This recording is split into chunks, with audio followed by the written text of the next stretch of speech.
This week on No Cell Service, our hosts cover the British experimental horror Enys Men. This content is intended for mature audiences only. Listener discretion is advised. Oh my god.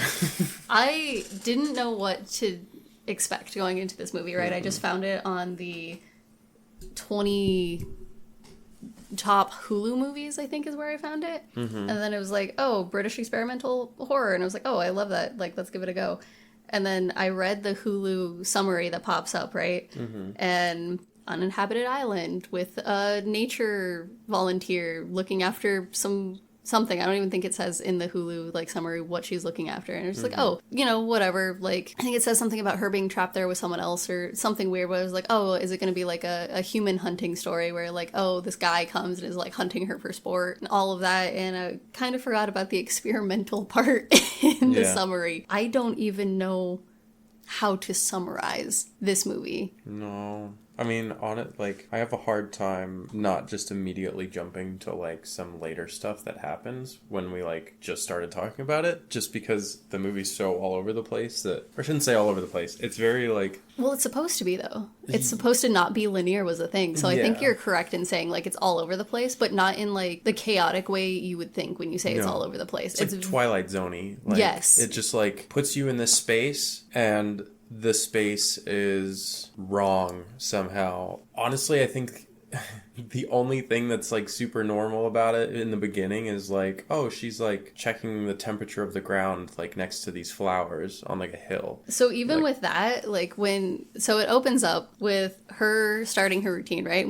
She doesn't even have a name. She's even unnamed in the credits. This character does not have a name. It opens up with her routine, and you're right, she goes to check the soil temperature by the flower, right? Mm-hmm. In my head, I was like, is she checking the temperature of the island? Like, is the flowers just her marker? And it was like, oh no, duh, she's like a botanist or a naturalist. Like, she's taking care of the flowers. But like, my brain just like disconnected that entirely because of everything else. Yeah. And like, the start of the movie is pretty casual, right? Like, we get to see her routine, which includes her waking up, checking the temperature of the flowers, dropping a rock in the well, exploring a little bit, going back home, making her tea, talking to someone on the radio, filling out her little book about the flowers and how nothing has changed and the temperature of the soil. And like, we see that for like a good 20 minutes. Yeah. It's like the same, like she walks the same path. She literally like goes to the same hole and drops a rock in the same hole. Like, you know, she does it for a bit. Every day she notes, she's just like diary, like a researcher would, where like she states the date, the temperature, and then changes. Like the state of the flowers. Yeah. Like if anything's changed or if it's all the same. And like different angles of like a similar walk, you see a bit of like the ruins on the island. Yeah. Some of the like castle-y looking ruins, like it looks just like a little tower. Yeah. Things like that. You do also have this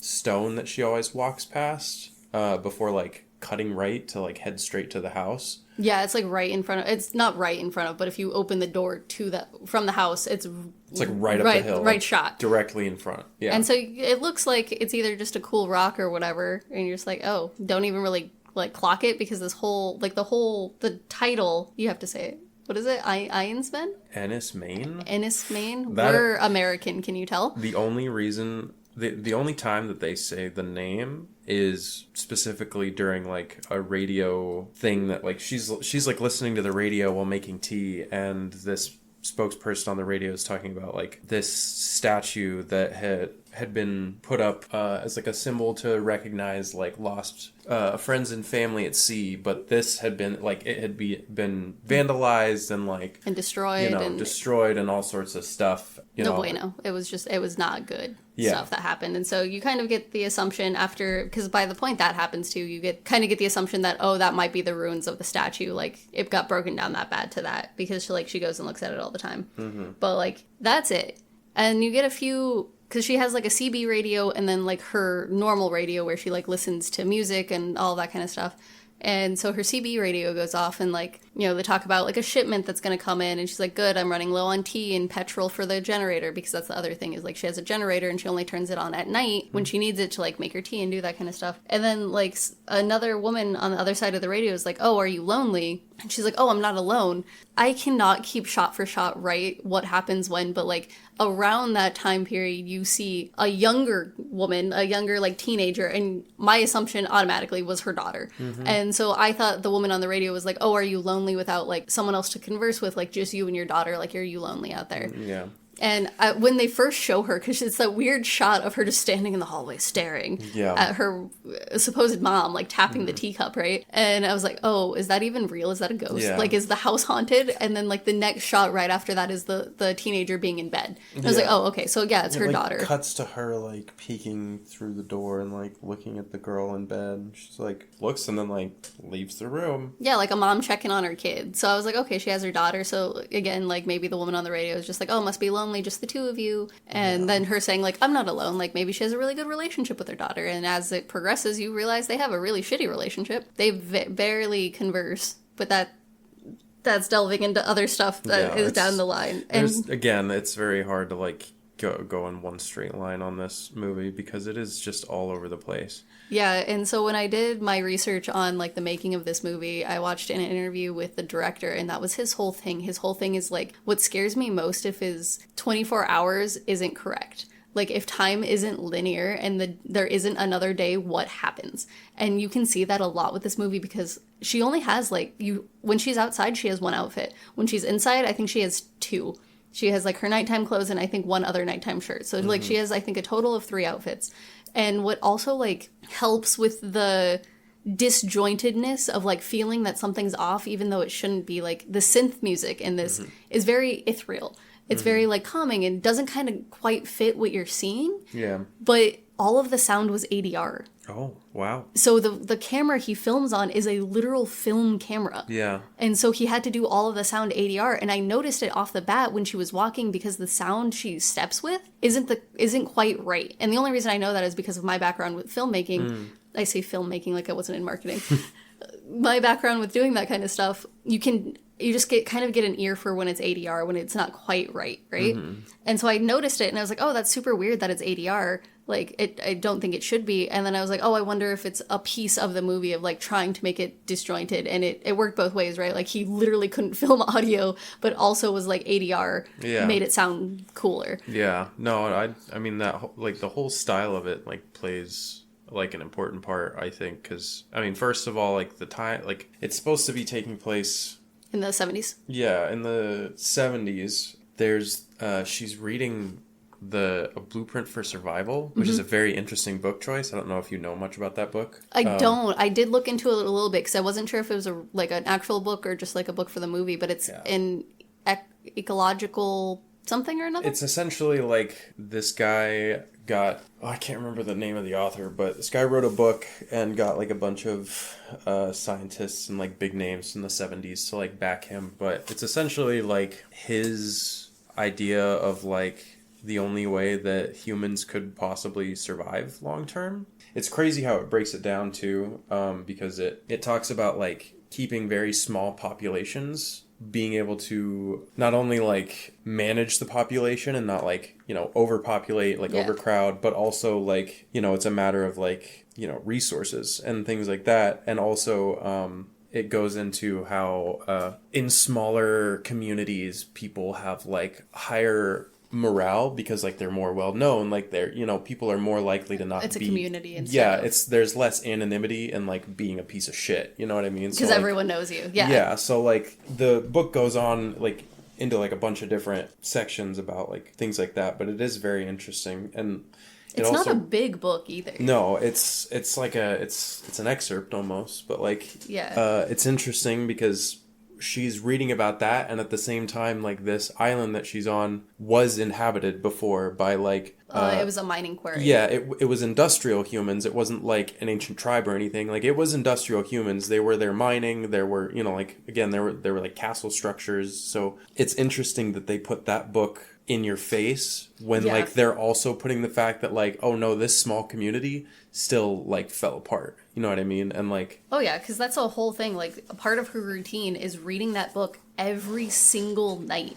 Like she reads it in the bathtub, she reads it in bed, and that's why I bring up it being such a small book. Is like it's maybe 100 pages, I want to say, and she is only ever reading that book, and I think that really heavily leans into the like linear, non-linear time structure of this movie of like she would have finished that book day one. Like the only thing she has to do is check the soil temperature and check on those flowers, and it's not a lot of flowers. It is one sprig of like 7 flowers she is checking on. Yeah. And so you get like that, and I think that's a really good point of like, since I didn't know about the book, like that's a really interesting like dichotomy of, yeah, this whole, used to be a mining quarry, and it is now uninhabited. And a lot of what you see in the movie is quick cuts and flashes. I think it leads for the movie, but it also has to do with the camera used, because you can only film for, I think he said 27 seconds per shot. Jeez. And so, yeah, 27 seconds per shot. And it was also only filmed over 21 days, and I thought that was very interesting. Yeah. It's a very short film duration. They had to, like, rush it? Or they didn't have to, they just, like... That's all they needed. And it was also filmed during lockdown.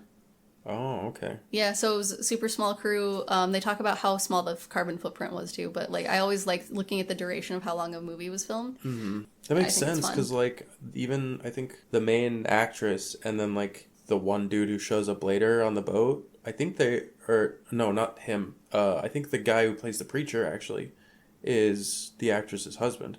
Oh, is it? So, like, they essentially just, like, grabbed a husband and wife and then, like, 2 other actors and filmed this, and that's crazy. I mean, again... It's really well filmed, and apparently this is his first...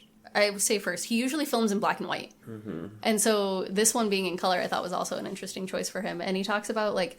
I haven't seen his other movie, which was Bait. I think it's his first feature-length film was Bait, because he's done some short films, and apparently a lot of reviews he got from that one was it toes the edge of being horror without actually being horror. Mm-hmm. And so for this one, he really wanted to lean into the horror aspect. Yeah. And, like, he does that classic thing of not showing you. One of the things that, like... Oh, I'm getting ahead of myself. Again, the linear structure of this movie does not exist. Yeah. But what ends up happening is you get some, like, back and forth with her and her supposed daughter. You get some quick flashes of this random priest in a chapel, you think, because what does it say? Be just and something on the back. And so it looks like, you know, an old-timey, like, chapel. Mm-hmm. And he's just there, and he says a few lines about, like, something about your sins and... you know, whatever. And you kind of get, that's it. Like, that's all you kind of really get. You get a flash of this man who, I assume, so when this first happened, the first real flash you get besides, like, the supposed daughter is a man's face. And it's when she's looking around the rock. And so my first inclination was, oh my God, her husband died at sea. Mm-hmm. And so, like, this is also, not only is this her opportunity to kind of, like, get away from everything, she also kind of gets to come to this spot of mourning, like this whole monument to people who have died at sea, right? Yeah. And so that was my first inclination. And then you get, like, a little bit down the ways, you can kind of see her routine still. She's checking the flowers, everything, no change, no change, no change. She lifts up her shirt and you see her scar across her abdomen, right? And I was like, oh my God, she was on the ship when her husband died and she survived. Like, that's some major, like, survivor's guilt. And, like, I was trying to come up with a narrative in my head, because you don't know what's happening and there's not a lot of dialogue. Especially because, like, there would be times where, like, she'd go through the same routine, but then the music would be different or, like, creepy. There's just a scene where, like, she wakes up and she's, like, still in her nightgown, but then she, like, opens the door and she's, like, inside of the mines. Yeah. And you're like... So, that's later on, right? Oh, God, I'm getting ahead of myself. No, you're fine, because again... But no, you're right. So that was one of... That's later on, after kind of the turning point of it just being everything kind of seeming normal, you get to that point where, like... Because right in the little bit of linear time we're trying to keep, right? Following the story, you keep getting flashes of this man. You see her scar. I'm trying to, like... She also goes to the dock and sees the Governor monument that's like, oh, in honor of the Governor, the supply ship that crashed, right? Yeah. And so you see that, and you kind of, there's almost always radio static when she's at the cottage, because, like, that's her CB and she leaves it on to talk to whoever and those kinds of things. So it's this weird thing of, like, you get a flash of back to the cottage and it's just like the of radio static, and it's almost jarring every single time it happens. Yeah. And so you get through all of this weird stuff, and then it's the nighttime thing that happens where she hears children singing outside around the rock, and she goes outside, and she's like, who's there? And then you get that weird, like, shutter jump thing of her going back into the house, and that's the turning point for me where this movie turns into a horror flick. Well, it wasn't even, like, it, like, lifted her in the air. Yes. Like, it was... Like, if you've ever taken a picture of yourself mid-jump, that's what it was. every frame going backwards. Shaking. Yeah. And like, it was like this like screaming or like the, like, oh God, it was... sounds. It was a jump scare for sure. It was just like, you didn't expect it because again, like... It's been pretty chill, pretty tame. The most that you've seen that's really changed is like she notices like there's some shit that starts growing on the flowers a little bit. So there's some... She touches the flower. You're not supposed to do this. I don't know if any of you are botanists. Like lichen. Yeah, it's lichen. So she ends up touching the flower petals, which is like not good because you leave like finger residue and like oils from yourself on the flower petals. And the next day she goes out there and there's lichen growing. But that's really the only change you've seen is lichen growing. And then you have some weird scenes with her maybe daughter kind of like interacting a little bit. And then she's like standing on a shed next to the house. And then like, yeah, she just like walks up and she's like, don't go up there. Like, you know how dumb that is? Like, that's dangerous. And that like... That's it. That's really all you get. Whenever you see the daughter now, she's standing on the shed staring at nothing, and I was like, bird watching question mark? Staring at the birds. But it's like, what are you gonna do? You're on a deserted island with your mom. Yeah, I'm gonna climb the shed. Like, I don't know. I would probably go explore the weird mine, actually, like, because something we didn't mention was in the ledger, they've been there, from what we can see, like a month before the lichen happens. The lichen happens May 1st, if I remember correctly. Like, that's when change happens. And so you see, like, all of April, you see all this stuff of no change, no change, no change, no change. And then May 1st, there's lichen, and then that's when all of the weird stuff starts happening. And then she goes to bed, and there's lichen growing on her scar. Yeah, that was And really instead gross. of, like, if that happened to me, I'd be plucking that shit out. I would be like, what is this? And she just, like, runs her finger across it, like, oh, how odd. Yeah, and she then just goes like, to bed. touches it, and then, like, leaves it. I'm like... And I was like, that's, like, some light body horror, in my opinion, of, like, lichen, like, because it's moss, it's, like, mold, that's nature's mold growing in your flesh, like, what? Yeah. Oh, not expecting it. Yeah, so at this point, I have no idea what's going on. All of my theories about what this movie is going to be are thrown out the window, and then she gets the supply ship, though. Like, she keeps hearing, like, Mayday for the govnik. Oh, we totally spaced about, like, her finding the oven sign. Oh, yeah. Which was... she's like exploring the cliffside and she sees like this little sign in the side of the cliff and she ends up pulling it out and it says oven and you can tell it's broken and her daughter's like oven and she just stares at her blankly like duh, it's oven, I'm gonna put it on the mantelpiece, like zero response to it. But then she gets her supply ship and it's the govnik in the same wood and color and everything of the oven sign on the mantelpiece. Yeah, and you're like, wait, what the fuck? And so then I think this bitch is losing it. I'm like, oh, she's in crisis. Like, whatever is happening, she is in crisis. 1,000%. She's imagining this weird man because the man who brings her supplies is the man I thought was her husband 20 minutes ago. Yeah, she also, well, it's because they give flashes to, like, her in the house with the guy on the boat. But then it, like, cuts to them, like, just she's going getting at railed on the wall, but he's still in his raincoat, which was, like, threw me for a loop. And then, like... She also did not look like she was enjoying herself. So then I was like, oh my god, was that her dad? Like, and she's, like, imagining herself being, like, molested as a child. Like, yeah, it was a lot. They were also, like, dancing in the living room at one point. But again, these are all just, like, cut to really quick, like, flashes. You're like, is this a memory? Is this, like... Yeah, it totally felt like a flashback, right? Yeah. And then you meet the guy and you're like, oh, he is real. He's not dead. He's not the dead husband. Mm-hmm. And then, like, he gives the supplies. Oh, that was the weird thing, too. Like, she's... The generator. I don't think we've talked enough about the goddamn generator. That with her routine, right? I focused on that generator so hard. I was like, it's going to go out. She's going to lose power. And she does for a little bit. Gets it back. Her supply ship comes. And he's like, oh, I couldn't get a hold of you on the radio. And she's like, oh, yeah. It's dead. It hasn't been working, but we have been hearing radio static. She's been doing the thing. Like, she heard the Mayday. She heard the other woman being like, hey, just checking in. Like, she has been actively using all of this stuff, and this homie's like, I couldn't catch you on the radio. So I'm like, she's lost her mind. She's lost her freaking mind, and we're in a psychosis episode now. Mm-hmm. Yeah, at one point, like, I genuinely thought that, like, she was there for just a stint of time, and then she just, like, was like, no, I need to stay longer, because, like, I need to figure out what's going on, or anything like that. It gives you that for about, like, a minute, and then it just kind of, like, tears that away, and you're just like, okay, then what the fuck is actually happening? Anytime I thought I had a grasp on the plot, I was wrong. Because then, like you said, she opens a door in the house that leads to the mine. Yeah, she walks down.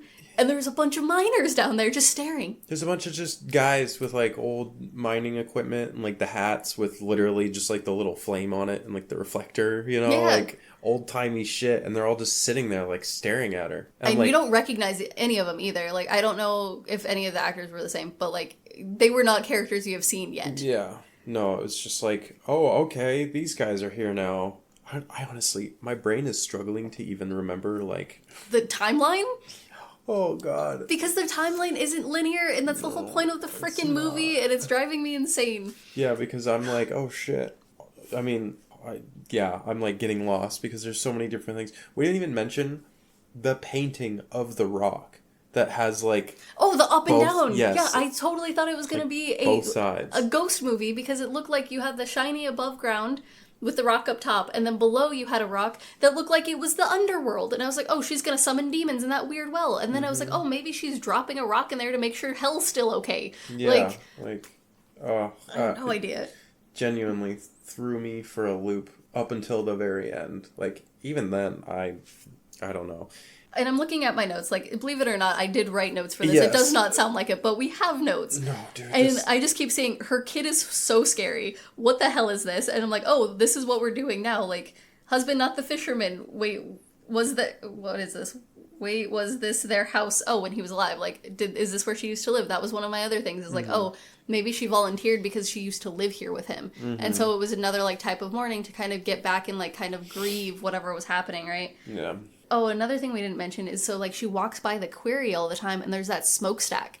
And all of a sudden, it just starts having smoke come out of it, even though there's no one else here. And you're like, oh, so it feels like the island is, like, slowly coming alive with, like, her flashes and the miners and this and that happening. And, like, it went from, like... You hear a lot of, like, old sounds of, like, mining equipment or, people even. Like, you'll hear, like... The little kids. Yeah, like kids laughing and things like that. And then she finds the flower. So the little kids were all running around the rock, and she finds that flower that is the one she's supposed to be protecting. Yeah. On the rock, and she's like, what the hell is this? And she puts it in a little cup on the mantelpiece next to her oven sign. Mm-hmm. And you're just like, did her kid do it? Is she actually saying things? Like, it gives this weird, like, spooky vibe of, like, she obviously didn't cut it. Yeah. You think... And then it continues down the movie of, like, nothing is linear. Everything keeps happening. And At then, one like... point, a bunch of children show up in front of the house and start singing. And I think it's Gaelic. Yes, I think so. Or Gaelic? I don't know the difference. Yeah, I'm about as useful there as every other American. But that was also very creepy because, like, if you remember, at one point, like... She's standing behind the kids in the doorway. She's in the doorway, staring at herself through by the rock. Yeah, like... And one of her is in her nightgown, and the other one is dressed in her outside clothes. They're staring at each other like, what are you doing on my lawn? Yeah. And we didn't even mention her finding the freaking rain jacket that the guy... God... She finds a rain jacket, the yellow rain jacket that the guy who rails her against the wall is wearing. She finds it later, and this is what led to my hypothesis being, oh, that's her dead husband. And then guy shows up on the supply ship, and when he leaves, he takes the coat. Yeah. And then, but they show him outside, and he's not wearing the coat, and then he screams into the camera, and everyone's screaming. Yeah. Again, I... Oh, and then the rock disappears. Oh, that's right. Because they have a whole scene of her, like, there's a whole thing about, like, because it just made me think of, she looks at him, he looks at her, like, back and forth, because, like, it's her face, and it's something, and, like, the door or something else, and it goes back and forth, and then the door swings open, and the rock is right at the door. Like, not where it was, like, 40 yards away. It's in front of the door. Yeah. Like, the door, like, the rock knocked on the door. Yeah. Almost like, that was one thing that I was struggling to kind of figure out. It was like, is it the rock? Was that the, like... Because I know, obviously, like, they make you, like, that's supposed to be the statue, right? Like... That is my thought process, is that, yes, this is supposed to be the statue. Yeah, and then it's just, like, been so weathered, you know, after all that time. And vandalism and stuff, yeah. But, like, I don't know, it's so hard, it's so hard even to, like... Because every time I think of a theory, it just, like, gets so shaken up, if that makes sense. Like, no, exactly. And the only thing that, like, helped me make sense of it is when I did the research afterwards of him being like, I think non-linear time is scary. And I was like, oh, that makes perfect sense. Because the whole flower thing, right? We see her later surrounded by, like, I was like, are they nuns? They look like milkmaids. Who are these women dancing around her as she's laying by these flowers? and they were the wives of the miners. And so she's laying by these flowers with the wives of the miners dancing around her, or not really dancing, like stomping behind her. And she cuts the flower, that clean cut with a really dull blade. That whole scene was awful. It takes her too long to cut through a flower stem with that knife. Yeah. And so that's the flower that she found earlier. Yeah. And so, like, it gives, like, watching the whole thing through kind of, like, gives you hints of, like, she's doing all of these things. Yeah. I still don't know if the rock was there or not, or if that was just, like, a thing. Don't know how to do that. But also the flowers disappear. Yeah, at the one flowers point, disappear, and then at one point... Oh, and she goes crazy. She starts putting, instead of writing no change for, like, the description of the flowers, she puts no change in... For the date. For the date. And then she does that for, like, an entire page. And then, well, you get the whole zoom out, because so far we've only seen the one page. You get the entire zoom out, and she has a whole other page. She's been here for months. Yeah. It wasn't like she's just got here. Like, you get to see the previous page, and it's just decked out of date, temperature, no change for an entire page before it even got to the point that we saw it. Yeah. And then, yeah, from the rest of that page is no change for the date all the way down. And, like, for me, I think of, have you ever seen The Lighthouse with Robert Pattinson? Willem Dafoe. Yeah. Oh, and so, like, I just think of, like, lighthouse madness. And I don't know if that's the right term for it, but, like, you know, going crazy, being in solitude and stuff, I was like, oh, this is just, like, the descent into madness of being alone and not talking to anyone else. And you might have noticed we haven't mentioned her daughter, because it's not her daughter. It's her younger self who possibly did a suicide attempt and cut open her abdomen by jumping through the glass roof of the shed. Yeah, so I'm pretty sure what I gathered, and this is probably wrong, but I'm pretty sure that, yes, that was her younger self, but she didn't kill herself on purpose. Like, it was an accident. She fell back, man. She, like, T-posed fell. Yeah, it wasn't a jump. I guess suicide attempt isn't the right word, but, I think that specific scene was just for them to frame that, like, oh, she, like, fell and, like, smashed through this glass and, like, cut her stomach. I didn't specifically think that it was, like, going for, like, she just killed herself, because earlier she says to her younger self, like, hey, don't do that, you know how stupid that is. That's fair. So maybe, like, it was an accident, and then, like, yeah, in the flashback, that's how she pictures it now, is, like, it's her fault. She did it, like, somehow it was her doing. Yeah. That could make sense. But yeah, so this entire time it's been her younger self hanging out in this house with her, which she has zero reaction to. And one of the reasons she has a zero reaction, so the interview I watched also interviewed the actress. And I guess she would go up to the director and would be like, hey, like, shouldn't I have more emotion or all these things? And you know what his response was? I don't know, should you? What do you think? Maybe you could find it out. And, like, literally had her play it as much as possible with giving her as little direction as possible. And he's like, yeah, no, I want them to, like, experience it and show what they think they need to show. And he's like, if she really couldn't figure it out, I would give her direction. But, like, I wanted her to express what she thought. And so, like, it gives it a very, like, a frozen in time feeling, because she's having zero reaction. Besides, like, she burns her hand. She sticks her hand on the coils of a hot stove. Yeah, and then just sits there for a minute. You just get to watch her face as she's burning her hand, and then it rough. Yeah, it gets to a point where she's like, "Oh my god!" And, like, that's the most emotion we see out of her. Besides, like, she screams once or twice, and then that scene, and so, like, she's pretty, like, emotionless, and not in a way that seems like bad acting, like, purposefully stoic. Yeah, because nothing seems to faze her. Like, this just seems like her new norm, and it's just like, I think that. Again, like, I honestly think that, like, from the start of the movie, we are witnessing her being trapped in limbo. Because, like... Do you think she died? And, like, this is purgatory? I think that we are witnessing her purgatory from, like, you know, when she died back in the day. But it could be... When she died? You think she died as a teenager?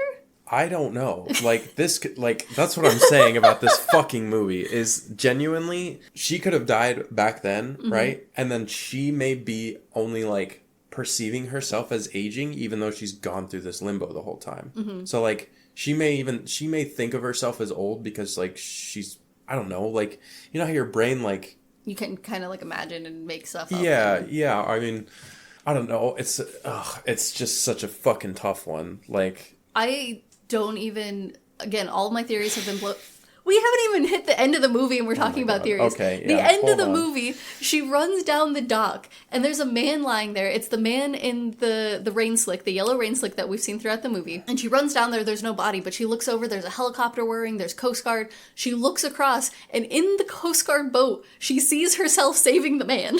Yes, that, yeah. What? And so I don't even know what to do with that. But I forgot to double check this. I meant to rewind and look if this is true. So, you know, the movie opens with a bunch of, like, the island shots, right? And when we finally see her, we get that zoom-in shot to her. The end of the movie is that zoom-out shot of her. Oh, shit. I think it almost, like, I didn't double check this, so don't quote me on this, but I think it's the same, like, shot for shot of, like, the zoom in and then the zoom out as the end of the movie. And, like, I don't know, this is as bonkers as, like, the Rugrats theories for me. Like, I can't tell you what is real, what isn't. This movie is wild. And maybe this is my first real exposure into, like, an experimental horror movie. And that's why it's, like, my mind just can't wrap itself around it. Like, why the children? Why the singing children? Who the I don't know. fuck are they? A symbol of innocence? But why would they put a symbol of innocence on that island when, like... Well, did you hear all the music she was listening to? And then we didn't even talk about the priest and the baby. Yeah, Which, that's it. There's nothing else to explore in that. There's a priest that's holding a baby. And he sings at one point. And he's singing a song. And that's it. Oh yeah, he does. He sings a song while he's holding the baby. But Like he it's does... a fisherman song or something. He does show up. He's just, like, standing in the dark. Like, it He's cuts standing to him against at the one rock. point. Yeah. So every scene we see of him, besides with the baby, he's standing against the rock, just, like, talking about sins. And so, I don't know. My other thought was because, like, one other thing we didn't touch on is obviously, like, you can imagine by the end of the movie, the lichen that has grown on her scar has taken over her scar. Yeah, it's her entire scar is now just lichen. Which is another reason that is like what makes me think that she's already dead because, like, Getting taken over by the nature. well, so, like, lichen is a type of fungus. Like, it is literally oh god, You might call it a fun guy. Yeah. Oh my god. I would have to look into it. Oh, I was reading about it after I watched it because I was genuinely curious because it is like a real fungus and That grows on human bodies, or it doesn't necessarily grow on human bodies. It's used for, like, antibiotics nowadays. oh, But talk for a second because I actually have to do some. I'm so sorry. do your googling, do your scroogle. No, this, like, okay. So my theories thus far have been she is dealing with grief. This whole movie has been about grief, and then that kind of got tossed out the window. And then I was like, okay, is this purgatory? And then I was like, is it just, like, mental illness as a whole? Like, is she just experiencing something? Like, is she even on this island, or is it like a sucker punch situation where she's not even here? Yeah. And I don't even know. Those are the theories I have come up with. I have decided I was just along for the ride, and a ride it was. Okay, so I agree. It's a fucking ride, and it was definitely hard to, like, come up with anything. My thing was, when I was reading about lichens, it talked about, like, symbiosis in a matter of, like, that is kind of what was happening with her? well, so the discovery of lichens and their properties is what brought about the concept of symbiosis. Oh. Made me think, like, okay, what if she had died back then, and then, like, that lichen, like, absorbs these people and, like, their souls, like, the whole island, you know, like, it's almost like, you know how, like, Mother Nature's a deity kind of thing. Yeah. It's like, I almost think that, like, the lichen has, like, absorbed like keeper of the souls people. type deal. Yeah, like, absorbed the people and their souls, and essentially, like, now, like, that island is just, like, a fucking harbor for... like, harbor. Oh my god. It's like limbo, you know? But That's like, really... Okay, super cool idea. Also very sad because all of the children that were there. oh no, it's fucked up. And I wish I would have looked into the song the children were singing. I didn't even think about that. Oh, I didn't even think about that either. Because I don't know, because it seemed like a traditional... Like, because they were all dressed in white and, like, they were banging, like, it looked like a skin drum. And, like, kind of traditional things. Mm-hmm. And they so... were holding, like, twigs with white... Yeah. I can't remember It looked like a cotton twig thing, but I wasn't Yeah. cotton because cotton doesn't grow like that. But, like, that's what it looked like, is, like, some kind of traditional thing, and I wonder what that meant. Wow. Next time. Yeah. Next time we'll do a little more research on that. Do a little more, like, cultural research into that. Yeah, because I don't know how much of this is like maybe we're missing it from a cultural aspect, and how much of it is just like it's supposed to be a mindfuck. Or if we did have a little bit more cultural understanding of like the songs that were being sung or like anything like that. Because I don't really know. It's supposed to be an island off of London? Is it? Wales? Is it? I think it's supposed to be... I don't know geography. I think we talked about this last time. I don't know geography. I don't either. It's a fictional island, but it's supposed to be an island off of like over by the UK. Yeah. And so it seems like it might be a cultural aspect, but I don't know how much like of us figuring out what that song would be would actually help any, right? Like yeah, well, yeah, I honestly don't know, because how much of the movie that we could like genuinely pick apart, like how much did that even make a difference? So like that's fair. Because at the end of the day, like I also looked at like some other people's fan theories. I think everyone else is just as confused as us. Oh, like, that makes me feel better. It is not just a matter of like you and I sitting in the dark trying to like piece this puzzle together.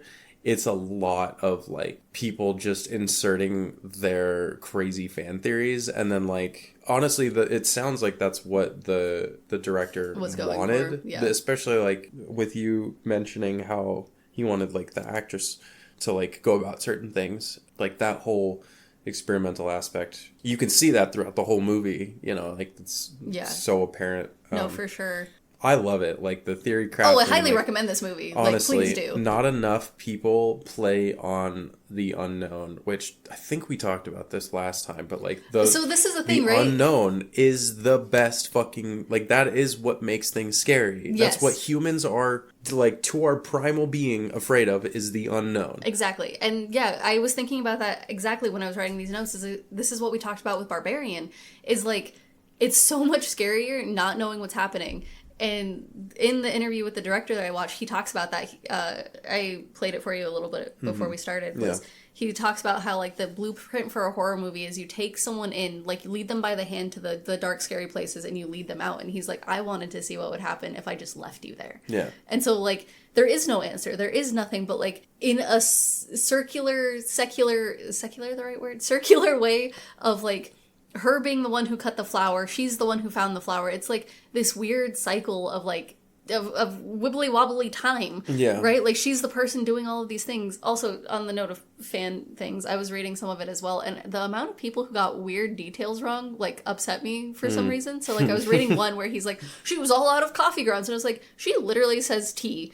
It's tea all of the time. There was no coffee ever mentioned. And then another person was like talking about, I thought the milkmaids, but like I guess the miners' wives. He was like, with the weird nuns. And I was like, what nuns? They don't look like nuns. No. What nuns are you looking at? Like, no, they look like old nurses almost. Oh, like, yeah. Nurses or handmaids or like... Handmaids. I think that was the word that I was thinking of. Yeah. Yeah. And so like I would not call them nuns at all. No, they weren't. It was like you saw one of them chasing after the children out of a schoolhouse type deal, like in an old Western. Yeah, you know, not Western, but not like Western, like old you know Victorian type. You know what I'm setting. talking about. Yeah, my brain's all been. I've been playing Red Dead Redemption 2, so my cowboy. You're on Westerns. I've been cowboying really hard. That's fine. And so that's. Do you have any other theory? Like, I don't even know. I could talk about this movie and say nothing. Yeah, like honestly, it would equal the same thing to me, because like we've been going on about this movie, and you know what? You can still watch it and not know what's happening with us. I highly recommend you watch it. Thank you for listening to this week's episode. Follow our Instagram and threads at No Cell Service Pod. Until next time.